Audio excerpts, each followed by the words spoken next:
Hello নীল, কেমন আছো? এই তো ভালো আছি আঙ্কেল, আপনি কেমন আছেন? আমিও ভালো আছি।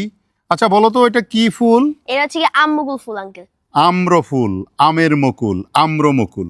হুম। আচ্ছা, এটার একটা চমৎকার ফ্লেভার আছে, তুমি কখনো নিয়েছো? না আঙ্কেল। ওহ বিউটিফুল, এখনই নিয়ে দেখো তো। সেই দারুণ। এবং এইটার মধ্যে মধু হয়, জানো, নেকটার হয়। হুম। নেকটার খাওয়া যায় কিন্তু। খাওয়া যায়? হ্যাঁ, কখনো খেয়েছো? না। এরপরে একবার ট্রাই করে দেখবে ওকে। নেকটার কিভাবে খাওয়া যায়। দেখো, ফাল্গুনে সাধারণত এই ফুল ফুটে, তাই না? হুম।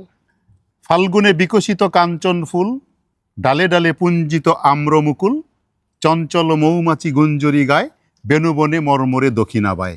বাহ, কি চমৎকার একটা কবিতা কবিগুরু। চমৎকার, একদম চমৎকার। কবিগুরুকে চিনো তো তুমি, না? হ্যাঁ, কবিগুরু রবীন্দ্রনাথ ঠাকুর সবাই চিনে। সবাই চিনে। তাহলে একটা উদাহরণ হয়ে যাক, কবিগুরুকে তুমি চিনো সেটার। Okay. দাঁড়িয়ে আছো তুমি আমার গানের পারে, বাহ।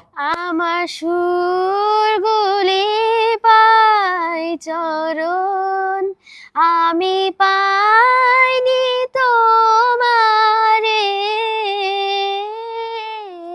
দাঁড়িয়ে আছো তুমি আমার গানের পারে। থ্যাংক ইউ, তুমি খুব ভালো গেয়েছো। একদিন বড় হয়ে মস্ত বড় শিল্পী হবে। অবশ্যই Take care. দোয়া করবেন। Take care. Okay, thank you.